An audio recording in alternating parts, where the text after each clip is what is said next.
सहारनपुर में नकली नोट बनाकर तस्करी करने के मामले में 3 वांछित अभियुक्तों को गिरफ्तार किया गया। सहारनपुर के एसपी सिटी ने इस पूरे मामले का खुलासा करते हुए विस्तार पूर्वक मीडिया को जानकारी देते हुए बताया कि थाना सदर बाजार, थाना कुतुबशेर व स्वाट सर्विलांस की संयुक्त पुलिस टीम द्वारा नकली नोट बनाकर तस्करी करने के मुकदमे में 3 वांछित अभियुक्तों को गिरफ्तार किया गया है, जिनके कब्जे से काफी कुछ बरामद हुआ है और इसके बारे में एसपी सिटी द्वारा मीडिया को विस्तार पूर्वक जानकारी देते हुए इस पूरे मामले का खुलासा किया गया है।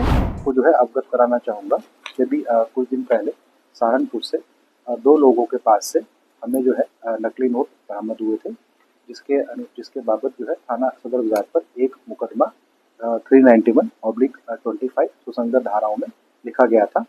उन 2 लोगों को जो है जेल भेज दिया गया था और उनकी इंटेरोगेशन से पता चला था कि ये कुछ बाहर के जो लोग हैं उनसे ये नोट बरामद करते हैं और वो लोग भी जो है सहारनपुर में है। उसके बाद इसकी जो है एक ज्वाइंट टीम बनाई गई। उस टीम के अंदर थाना कुतुबशेर की पुलिस, थाना सदर बाजार की पुलिस, थाना कुतुबशेर की पुलिस, सर्विलांस और एसओजी की सहायता के साथ इस ज्वाइंट टीम द्वारा जो है रेड की गई। तो उसमें ये जो रेलवे क्वार्टर्स के पास एक खंडर पड़ी जगह है, वहाँ पर ये 3 लोग जो थे वो नकली नोट बना रहे थे। इनके पास से हमें कुल 2,59,000 रुपये जो टोटल इस केस के बरामद हुई है, पिछले वाले और अभी मिलाकर जो है 2,59,000 रुपये के जाली करेंसी नोट जो कि 500 के डिनोमिनेशन में है वो बरामद हुए हैं। हमें इनसे 6 मोबाइल फ़ोन बरामद हुए हैं। हमें इनसे 2 लैपटॉप बरामद हुए हैं। हमें इनसे एक प्रिंटर बरामद हुआ है। हमें इनसे एक फ़ोटो कटर बरामद हुआ है। हमें इनसे एक लैपटॉप चार्जर बरामद हुआ है। हमें इनसे 20 कोरे सिक्योरिटी पेपर के थ्रेड बरामद हुए हैं। हमें इनसे 52 जो है विकृत नोट शीट बरामद हुई है। विकृत नोट का मतलब ये है कि उसमें प्रिंट करने की कोशिश कर रहे थे लेकिन वो ढंग से प्रिंट नहीं हो पाए। उसके अलावा हमें इनके पास से 6 आधार कार्ड मिले हैं, एक पर्स मिला है, एक जावा मोटरसाइकिल मिला है, एक बल्बमय डायरी होल्डर मिला है। ये जो व्यक्ति हैं इनका नाम है शशि उर्फ सर्वेश, जो कि कानपुर का निवासी है, नवीन पासवान पुत्र अनिल जो कि गोरखपुर का निवासी है, करणवीर पुत्र बलजीत कुमार जो कि जनपद यमुनानगर का निवासी है। इन तीनों का पूछताछ करने पे जो मोडस ऑपरेंडी है वो यह निकल के आया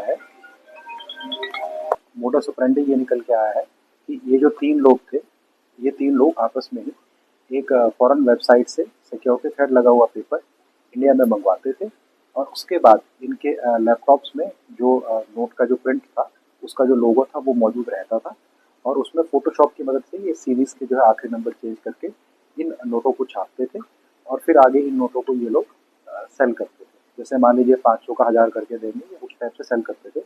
इंस्टाग्राम के पेज पे एक सटल टाइप की ऐड बनाकर कि भाई 1 का 4 कीजिए या इस टाइप से जो है ये लोग नोटों को बेचते थे। कलेक्शन कैसे सर इनका बना, सहारनपुर से कलेक्शन किया था, किस तरह की गिरफ्तारी?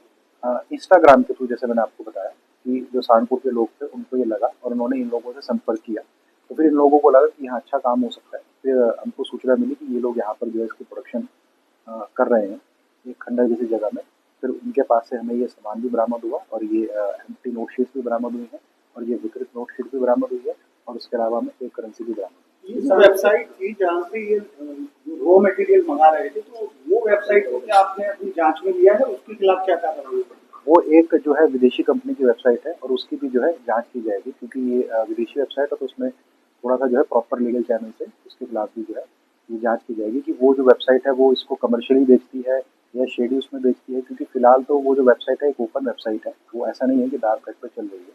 तो उसका मतलब कितना लीगल ऑब्लिगेशन और क्या बनता है इस चीज़ के बारे में, और क्योंकि वो विदेशी कंपनी की वेबसाइट है, उन सब चीज़ों को जो है गोल मोल के जो लॉ के हिसाब से होगा उसमें काम। 3 लोग पकड़े गए थे, तीनों अलग-अलग जनपद के हैं, क्या और भी लोग हैं इसमें अलग राज्य के? इस चीज़ की हमारे पास जांच चल रही है। जैसा कि मैंने आपको बताया कि हमारे पास इनके मोबाइल भी हैं, लैपटॉप भी हैं और भी हमारे पास चीज़ें हैं और भी एविडेंस है। हम इनके बाकी जो सर्विलांस रिकॉर्ड हैं वो सब चीज़ें, उस डेटा को भी हम एनालाइज़ कर रहे हैं और जैसे-जैसे हमें इसमें और भी अगर कोई सामने निकल के आता है तो हम उनको भी सहारनपुर के कितने लोग गिरफ्तार हुए? सहारनपुर केस में जो है 2 लोग हमारे द्वारा गिरफ्तार किए गए थे, जिनके पास से ओरिजिनली हमें ये नकली नोट मिले थे और फिर कहीं इसी कारण ये केस रजिस्टर हुआ। फिर उसकी जब बैकवर्ड लिंकेज पे काम किया गया तो फिर ये चीज़ सामने एक ही चर्चा है, कोई पकड़ा गया था निकल के, उसको पहले छोड़ा गया, फिर हिरासत में लिया गया, नहीं, हमने जो है 2 लोग हैं वो पकड़े हैं। कल 2 लोगों को 2-2 हजार